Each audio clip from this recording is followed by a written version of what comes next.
Agora você vai entender sobre microfones de uma forma simples e descomplicada, e eu prometo isso para você. Eu não quero que você tenha aqui uma impressão de que as aulas, a partir desta aqui, sejam aulas com aquela profundidade tecnológica que mais deixa a aula enfadonha do que ajuda no seu conhecimento. Não, eu não quero isso para você. O que eu vou trazer, sob o ponto de vista prático, são os 3 principais microfones que você vê normalmente em mesas de podcast, vlogs, lives, palestras. Esses microfones, eles têm características muito específicas e eu quero que você entenda agora como eles são construídos. Basicamente isso, porque isso vai determinar depois as outras características, mas claro que aqui eu falo sobre algumas já para que você comece a ter uma noção melhor sobre o funcionamento de cada um. Então vamos lá. Você tem o dinâmico. O microfone dinâmico, como você está vendo aqui na imagem, você tem este consagrado, clássico, já viu várias vezes, você vê as bandas usando esse microfone, e não é por acaso, e você tem esse que está de pé, esse preto, que é exatamente o que eu estou usando. Você só não está vendo ele por completo por uma questão de enquadramento, mas é exatamente o mesmo. Ambos são dinâmicos. Mas por que eles se chamam dinâmicos? Por quê? Porque aqui dentro, eu vou tirar a bolinha para você ver, ele está de pé, como está na imagem, porém sem a bolinha. Aí você olha esta parte aqui, ó, onde está meu dedo, e esta espuminha é a cápsula do microfone. Ou seja, quando você fala aqui, a frequência da sua voz passa por ele, é transformada num sinal elétrico que vai para o gravador, para o computador, enfim. Aí você grava o seu conteúdo. Você concorda comigo? Se a cápsula está para cima, eu vou pôr a bolinha, o que vai acontecer, barulhinho chato, o que vai acontecer é que se eu falar aqui, eu vou falar, poxa vida, mas não está saindo um bom som, né? Claro que não, porque a cápsula está voltada para cima. Ou seja, como você está vendo aqui, eu inclinei o microfone e seria mais ou menos a mesma coisa. Veja nas setas que eu estou colocando, a sua boca tem que estar direcionada exatamente nesses pontos.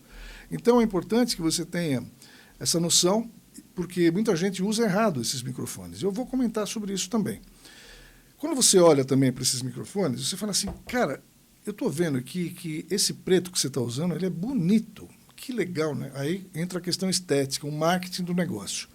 E se ele é tão bonito assim e parece mais robusto que o bolinha, ele deve entregar um som melhor. Errou. Eles são exatamente a mesma coisa. A construção interna é a mesma. A cápsula, a mesma. As frequências captadas, as mesmas. Então, quando você tem esse tipo de microfone, você faz uma escolha por um ou por outro, dependendo daquilo que você for fazer. Um outro ponto que é interessante, né, nesse tipo de construção de microfones é que, se eu estou falando de frente para eles, e eu tenho aqui uma lateral, que eu disse aqui, né, mostrando na imagem, olha, se você falar do lado, não vai captar muito bem o som. Não vai mesmo. Ele não vai privilegiar as laterais. Porém, dependendo do nível de ruído que for produzido num ambiente, como esse aqui onde eu estou, que ele é semi-controlado. Eu não tenho um isolamento acústico aqui. Então, o que pode acontecer é um bombeiro passar agora e vai entrar o som. Se acontecer isso, eu até vou deixar, para você perceber e entender o que eu estou falando. Então, essas buzinas, ruídos, cachorros, motos, produzem um determinado volume que pode ser captado ou não, mas se for alto, vai captar. Agora, isso é prejudicial a ponto de falar, nossa, comprometeu o meu conteúdo? Depende, né? Depende do nível, repito, de volume que esses ruídos alienígenas provocarão na sua gravação. É bom não ter. Numa aula como essa, repito, se acontecer, eu vou deixar para você entender o que eu estou dizendo. Mas o ideal é não ter, é ter um áudio limpo dedicado à sua voz. No ponto de vista de utilização, você olha o bolinha, aí, como eu falei de bandas, né, as bandas usam porque gostam, porque esses microfones, como eles não pegam muito som do lado, né, pelas laterais, fica mais na voz do cantor, é ótimo, ele tem uma mobilidade, ele é robusto, enfim, ele é durável. E o outro, que é esse que eu estou usando, ele já tem uma formatação para um determinado nicho. Por exemplo, as mesas de podcast, que ficaram famosas.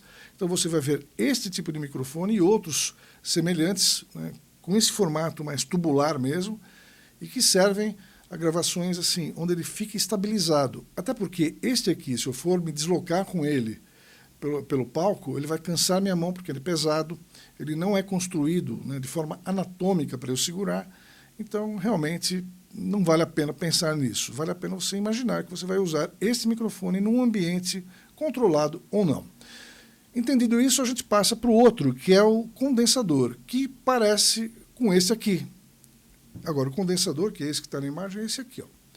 A diferença, e que são algumas relevantes, por exemplo, e muito relevantes, que a questão é a seguinte, aqui a cápsula fica posicionada para frente, então eu não falo aqui, eu falo aqui. Veja na seta.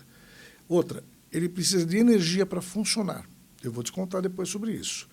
Outra coisa, extremamente sensível, ideal para ambientes blindados mesmo, com isolamento acústico, estúdios, gravações de locução, dublagem, cantores gravam seus discos com esse tipo de microfone. Então, veja que há uma diferença.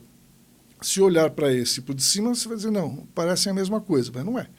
Então, se esse aqui você for usar ao vivo, vai dar problema. É difícil, a regulagem vai, enfim, complicar a vida do técnico de som ao vivo, porque a sensibilidade é muito alta. E temos, por fim, os microfones de lapela, que você está cansado de ver, que são aqueles presos na roupa, ficam perto da boca. Em estando perto da boca, eles privilegiam a voz, eles também não cancelam os ruídos externos, eles funcionam também com um nível de cancelamento razoável, então ele não isola só a sua voz. A mobilidade dele é indiscutível, porque você pode gravar com ele direto no celular, ou pode gravar numa câmera, enfim, você vai transitar pelos lugares, e ele tem um range de captação excelente.